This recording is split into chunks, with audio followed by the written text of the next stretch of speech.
It's unexplainable, this love of the dead.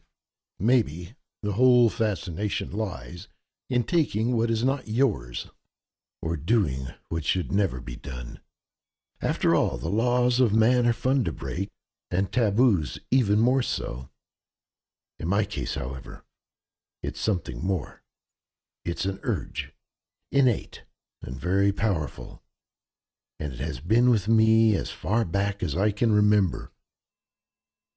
Children are supposed to be preoccupied with childish things, and I was, to a point. But then it came to graveyards, and I was absolutely enthralled. I could feel the energy from underneath the ground, as well as the resting calm up above. It was a dichotomy of sorts, a certain yin and yang, which left me confused at first, yet very interested and yearning for more. I played in the cemetery, that's what I did, and yes, it was perceived as weird. I remember one occasion in particular when my urges truly came to light. I was about 11 or 12 at the time, and I was spending time at a cousin's house doing some sled riding. Strangely enough, the best hill in the area was, you guessed it, in the middle of a cemetery. It was an interesting feeling, zipping down this snow-covered mound, trying as hard as we could to dodge the granite stones. I should have been focused on the adrenaline of the action at hand, but I was getting off on the feeling of simply being in the cemetery more than anything else. It had a hold of me and was not letting go. As we grew tired of trudging up the slippery hill again and again, we rested for a bit, and something caught my eye. It was a small outside mausoleum, a little past the hill we were currently on. You could clearly see each separate drawer, each separate name of the deceased chiseled into the marble facade. This idea, too, simply fascinated me. Each corpse to its own little compartment, like throwing a dead mouse into your dresser drawer. But the great thing about a drawer is that you can open it up again whenever you need. So why not just open the drawer? I convinced my cousin to run home and retrieve the screwdriver, as he too is excited for a bit of the unknown. I was too fearful of choosing an occupied drawer, however. I was more interested in seeing the construction of the vault inside, or if we could get the lid off the drawer to move at all. As the sun was setting and the shadows fell, my cousin returned with screwdriver in hand. I chose the empty, nameless bottom drawer and began to pry away at the fasteners at the corners of the marble lid. My cousin looked at me like I was crazy, but I didn't care. There was no hesitation, just action.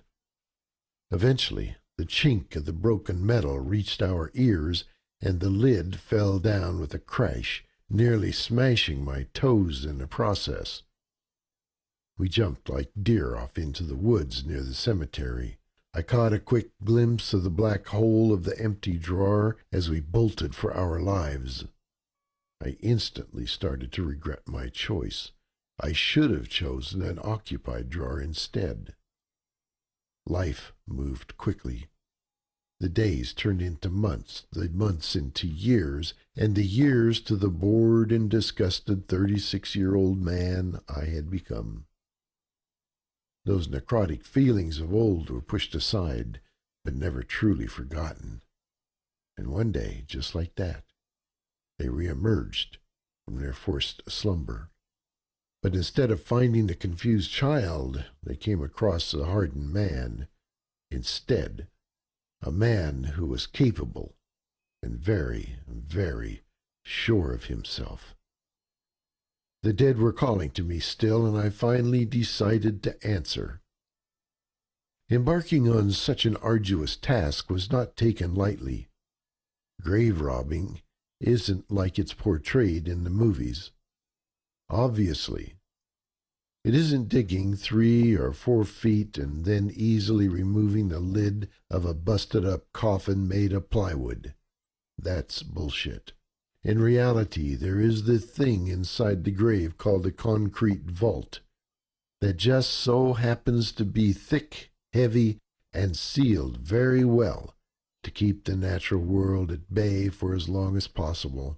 So my first issue was going to be finding an appropriate target, a grave that was old, rotten, weathered, and somewhat accessible. So I searched and searched. It took months of research and footwork, but I finally found what I was looking for. It was an old church cemetery on the outskirts of the city, and it looked on the verge of being totally forgotten. The brush and trees were severely overgrown, which would serve me well as far as privacy was concerned. Most of the stones were broken, crooked, or knocked over, and many were barely legible. The letters worn through and weathered by time and nature.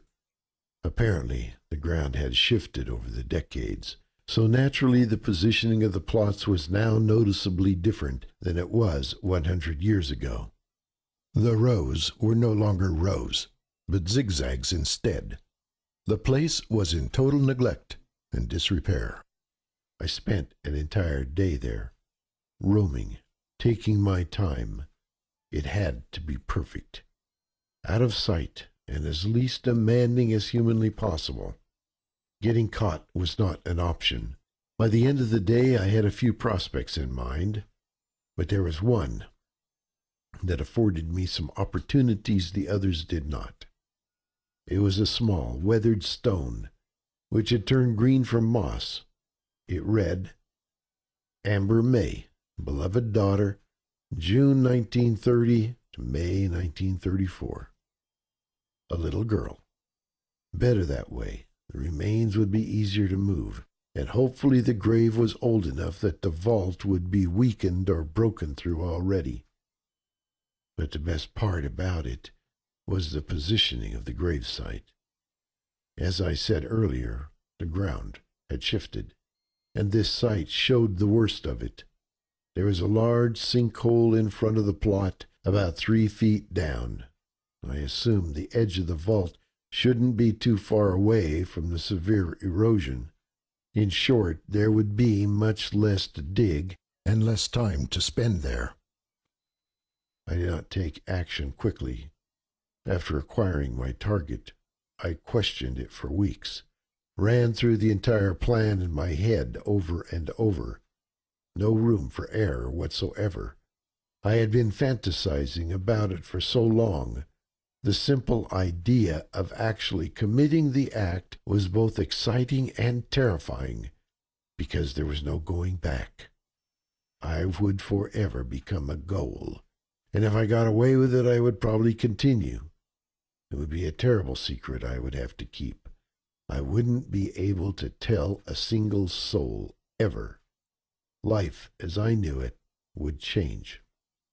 The moment of decision came to me in a dream. I was there in the cemetery, knelt down in front of Amber's busted open casket, holding her remains in my arms as she slowly disintegrated into dust all around me. I was smiling, happy, and overcome with the sweetest scent of freshly cut flowers, and so it would be.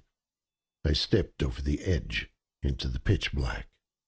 For the next couple of days I made a few trips to the graveyard, each time throwing a little piece of the puzzle from my truck into the weeds. About 10 feet away from the entrance gate, one night it was a shovel and crowbar, the next a long piece of rebar and a mallet, and on the next night I offered up the final pieces, the sledgehammer, the flashlight. It was all ready for me, the tools of my rebirth. On the night of the disinterment, I was pretty shaken. I had actually taken a few shots of vodka before I left the house. The nerves were just terrible, but things had to be done. I left my driveway at 9:45 p.m. on July 22nd, 1988. It was a Friday night, the last Friday night I ever spent as a normal person. And so I set into motion exactly what I had planned for the last few months. I parked my truck into the shadows, grabbed all my gear from the weeds, and made my way to Amber's resting place. There was not a soul in sight, just as I had hoped. My footsteps were loud and unavoidable. The brush was thick everywhere. Silence was not to be had that night. I was not worried, though. The odds of visitors showing up here were slim. Indeed, I was relieved at the sight of Amber's stone, as my tools were becoming heavier with each step. It was time. I set up shop at the base of the sinkhole, near where the foot of the vault should have been. I propped up my flashlight, positioned a rebar, and began to hammer it into the soil. As soon as I broke ground, I knew this would be harder than I expected. It was such a stony soil, compacted from all of those untouched years. I was using the rebar to simply find the location of the vault. I would strike it a few feet in, then move my position again and again. I began to panic a little after the 10th attempt. I wasn't hitting anything but rock and dirt. I thought about aborting the mission, and just as I was about to give up, I heard the clank of victory. I had found it. I retracted the rebar from the dirt and moved on to the shovel. Within minutes I was soaked in sweat and covered in filth. My heart was ready to burst. I dug with panic and fear, two wonderful allies to keep when time is of the essence. Eventually, I unearthed one concrete edge. Then two. Then the entire end of the vault was in view. My excitement grew with each shovelful. I could see that the vault was indeed cracked lengthwise, which gave me a tremendous sense of relief. I knew the vault would be the hardest part of my task. I do not know for sure, as time surely escapes a person at times like this, but I believe I spent well over 2 hours digging feverishly until I could see the entire lid of the concrete vault. I quickly threw the shovel down and shifted to the sledgehammer. I knew it would be loud, so I wanted to break the seal within a few strikes.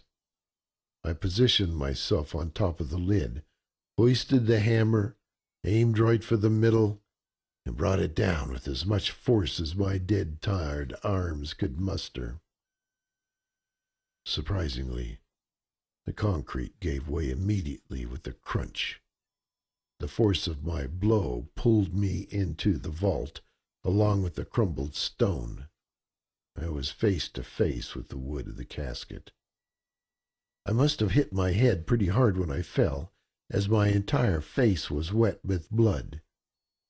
As I wiped the red from my burning eyes, I noticed that the casket was not full size, but instead the size of the child who inhabited it. After I took a few moments to get my bearings, I began to hoist the casket from its resting place. It was not large by any means, but it was wet, which made it extremely difficult to lift. The weight of the casket, mixed with the unpleasant smell of the moldy wood and rotted corpse inside of it, almost proved too much for me to handle. I took a deep breath, and with all my might I removed the casket from the vault and dropped it onto the ground. I fell with it, exhausted. At that moment, it began to rain.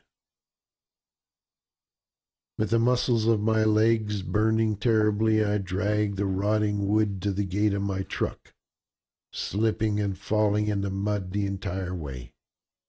I was taking far too long, and at this point I simply needed to get the hell out of there. I quickly muscled the coffin into the bed, shut the gate, and proceeded to drive away. In a panic, I forgot all of my tools at the scene, which is not my intention at all. There would be no doubt the grave had definitely been robbed of its sole possession. The drive home was nerve-wracking, to say the least. There I was, covered in blood and mud, as was the entire cab of my truck, speeding along the highway with the little girl's corpse resting in the bed. I was expecting to see lights at every corner or hear sirens, but they never came. I pulled into my driveway and just sat there for a while, thinking about what I had accomplished. Under the cover of a foggy, rainy night, I moved my treasure from the bed of the truck to my basement. There I would uncover Amber's beauty once and for all. I felt uneasy as I stared at the wooden mess lying there on the cellar floor. Should there be a ritual? Should there be prayer, decorum at least? I, however, was not a God-fearing man, by any means. I beheld the treasure chest for as long as I could before the excitement and curiosity of the moment got the best of me. I began to remove the lid, chunk by chunk, carefully as the pieces fell apart in my hands. She came into view slowly, methodically, until I removed the final section of wet, stinking wood. Amber May was everything I had hoped for. The beauty of her wrought. What I unearthed was mostly blackened bones and stringy red hair, but there was more than enough for me to appreciate. She wore what used to be a gorgeous floral dress, but time had not been kind to it. It was withered and filthy and molded, barely in one piece.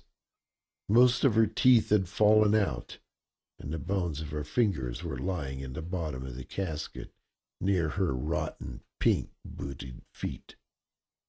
Her jaws were agape, stuck in seemingly perpetual laughter. Thankfully, the insects were few, as there wasn't much of a meal left. I removed those that remained. There was some leftover matter around the body, sprinkled into the disintegrated coffin lining, which I assumed to be the last vestige of the girl's flesh. It had the look of moist sawdust. I collected a pinch of it between my fingers and brought it to my lips. It smelled and tasted of sulphur. But in my mind I was happy and smiling, and all I could recognize was the scent of freshly cut flowers. From then on, only the goal remained.